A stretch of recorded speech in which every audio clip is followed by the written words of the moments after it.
पश्चिम बंगाल में जियागंज मुर्शिदाबाद की गलियों में 2004 तक एक आवाज गूंजती थी जिसके कई दीवाने थे।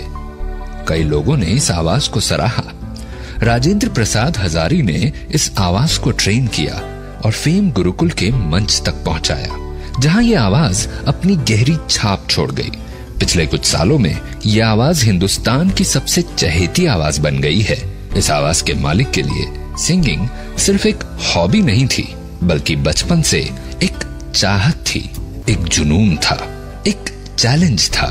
वो पहले से ही जानते थे कि उन्हें सिर्फ और सिर्फ गाना है और संगीत की दुनिया में ही अपना नाम बनाना है। रेडियो सिटी पर ये है मेरी कहानी में आज हमारे साथ हैं अरिजीत सिंह। आइए जानते हैं अरिजीत के गाने की शुरुआत कैसे हुई। शुरुआत मतलब गाना था और ऐसा मतलब इतना कोई सोचता नहीं है। गांव में जब कोई रहता है, वहाँ पे स्कूल होता है, वो नॉर्मल रूटीन रहता है, इतना नहीं सोचता है कोई। मैं सिर्फ इंडियन क्लासिकल सीखता था फर्स्ट ऑफ ऑल, तो मुझे दूसरे गाने सुनना अलाउड नहीं था। It was very strict for me, क्योंकि I used to belong from a Kirana gharana. तो मेरा रूटीन अलग था एक्चुअली। मेरा रूटीन वो सुबह गुरुजी के घर जाओ और प्रैक्टिस करते रहो, स्कूल टाइम फिर आओ वापस स्कूल जाओ, वापस आओ वापस प्रैक्टिस करो, यही था मेरा।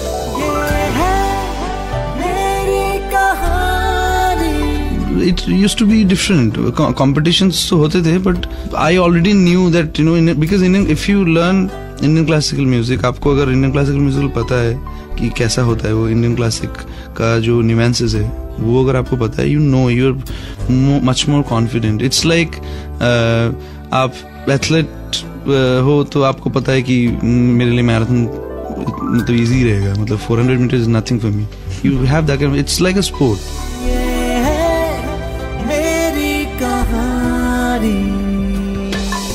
कहानी जारी है रेडियो सिटी पर। मैं हूँ इसका सूत्रधार पंकज और ये कहानी है अरिजीत सिंह की।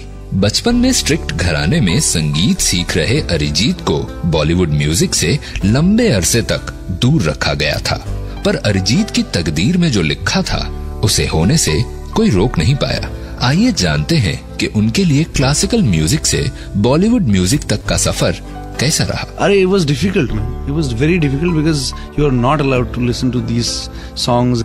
मेरा इन्फ्लुएंस पहले से था। मेरे दादू ना वो रिकॉर्ड सुनते थे, बीथोवन, बाक, ये सब सुनते थे, तो मुझे पहले से वो वेस्टर्न क्लासिकल का था। देन ना दो तीन चैनल्स आते थे हमारे वहाँ पे। एक तो है अपना VH1, MTV, MGM, ऐसा दो तीन चैनल्स ही आते थे जिसमें गाने थे ना। You not allowed to watch those channels, but मैं चुपके वही सब गाने का टाइमिंग निकाल के चुपके वही सब चैनल्स देखता था, जहाँ पे you know these songs came. Michael Jackson का गाना आया, then my heart will go on came, you know Celine Dion के गाने, then Vengaboys, all those super hit songs I used to listen to.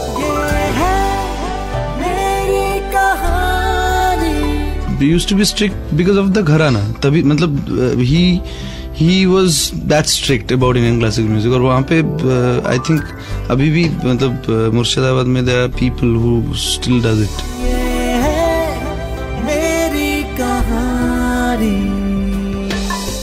संगीत अरिजीत के लिए पढ़ाई थी, उनकी हॉबी थी। संगीत उनका फेवरेट टाइम पास था, उनका लक्ष्य था, उनका स्पोर्ट था, उनकी दिनचर्या का और जिंदगी का हिस्सा था। इन शॉर्ट संगीत उनके लिए सब कुछ था और संगीत में ही रच और बस जाना है, ये फैसला न सिर्फ अरिजीत ने खुद के ले लिया, बल्कि उनके परिवार ने भी अरिजीत की लगन को देखकर ले लिया था। मेरे घर में ना बहुत क्लियर था चीज। मेरे घर में ये था कि मुझे गाना ऐसा गाना है जो आसपास 100 लोग नहीं गा पाए। टारगेट ये था, मतलब it was a sport for me. मेरे लिए ये था कि आज मुझे ना 1 किलोमीटर दौड़ना है 1 मिनट में।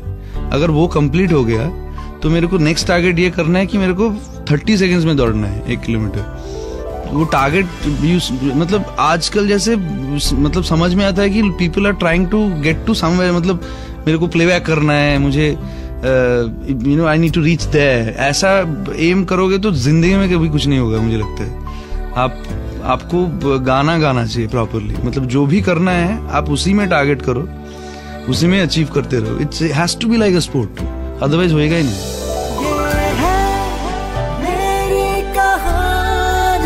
मुझे जब पता चला कि मैं मतलब इस चीज को सब लोग सीरियस है मेरे अराउंड, मतलब मुझे दिख रहा है कि सब लोग they are very into it. Mom को मतलब स्ट्रिक्टली मुझे बोलते थे कि आज तुमने रियाज नहीं किया, मतलब एक दिन मिस होता था तो कुछ ना कुछ कोई ना कहीं से तो आ ही जाता था। जब भी मौका मिलता था करता था एक्चुअली, बट हाँ उस टाइम पे बिकॉज इतना काम नहीं रहता था, सिर्फ खेलना होता था, स्कूल जाना होता था और रियाज करना होता था। It used to be at least 8 to 10 hours a day।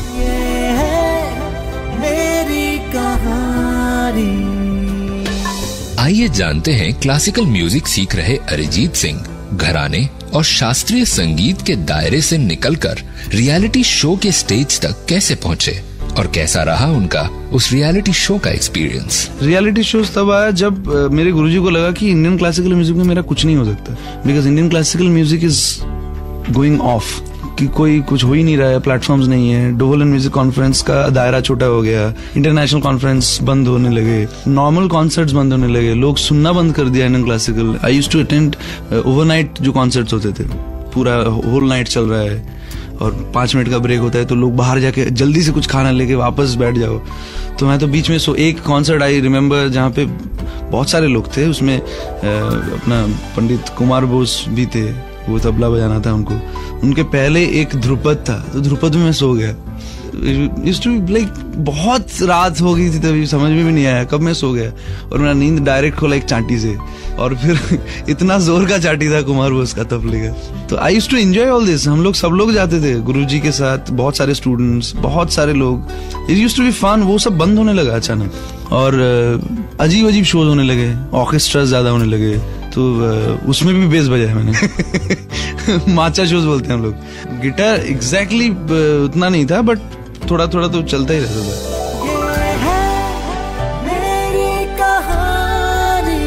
तो वही था सामने फेम गुरुकुल। मैं दिल्ली गया था पहले ऑडिशन के लिए, बिकॉज कैलकाटा का ऑडिशन गया और वो तोड़ फोड़ हो गया उधर भीड़ में, पानी वानी सब, मतलब पानी हम लोग पंछियों की तरह पी रहे थे, सब लोग ऐसे मुंह खुला रख के सब पानी ऐसे छिड़का रहे थे, और 2 बूंद मिल गया तो मतलब बहुत क्राउड था। साइंस सिटी वाज मतलब it was massive that time.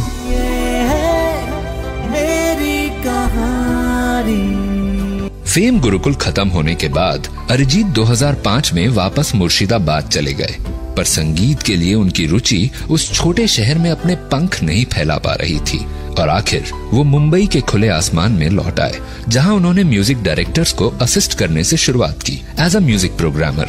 आशिकी 2 के गाने तुम ही हो से ओवरनाइट सेंसेशन बन चुके अरिजीत सिंह ने उससे पहले भी काफी गाने गाए थे, पर पहचान मिली तो इससे। आइए जानते हैं कि ये फिल्म उनके लिए कितना मैटर करती है। तुमियो डिड मैटर, मतलब उसी के लिए सब हुआ है। व्हाट हैपेंड इज, पहले गाने तो गाए मैंने, फिर लिया दिल आई सैंग बिफोर तुमियो, आई सैंग दुआ बिफोर तुमियो, बट बहुत लोगों ने सुना ये सब गाने आफ्टर तुमियो। तुमियो गाना जब मार्केट में आया, people started going back Google में कि इसने क्या क्या गाने गाए। Then they knew lot of songs that I sang. He only called कि तूने दुआ गाना गाया, बहुत अच्छा गाया, यू कम। तो मैं चला गया। फिर दिन पहला गाना मिथुन ने गवाया मुझसे, फिर मोहब्बत का, वो भी that two 2 lines because I was not there. Mithun I used to go to him. मैंने मतलब ऐसे असिस्टेंट की तरह बहुत सारा काम किया है, मैंने बहुत लोग असिस्ट किया या मैंने असिस्ट किया as an I used to program, I started programming. तो उस हिसाब से then I knew a lot of people just like that.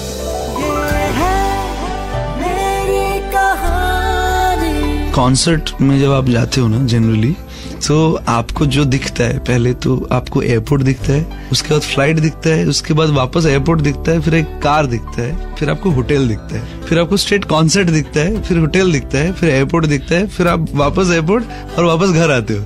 तो आपको सिटी देखने का मौका नहीं मिलता है generally. But I remember last year December I was in Mussoorie, तो मैं मसूरी में रह गया, मुझे शो में करना नहीं था। उसके बाद मेरा गला भी खराब हो चुका था, मैंने बोला चलो 2 दिन मिल गया, I'll stay in Mussoorie. So I remember that haunting place, full haunted house, that Savoy haunted place. If you search Savoy in Google, वहाँ पे जाके भूतों की कहानी और भूत ये सब मेरे को बहुत मजा आ रहा था. So I enjoyed it. ये है मेरी कहानी।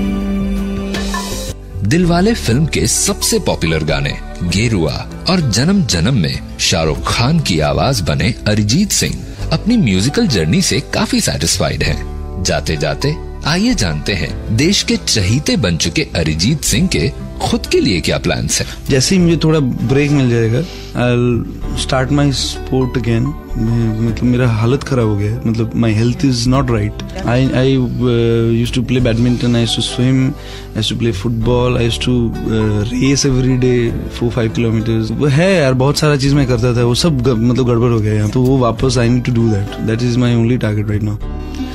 बातें ये कभी ना तू भूलना, कोई तेरे खातिर है जी रहा, जाए तो कभी ये सोचना, कोई तेरे खातिर है जी रहा, तू जहाँ जाए महफूज हो, तू जहाँ जाए महफूज हो,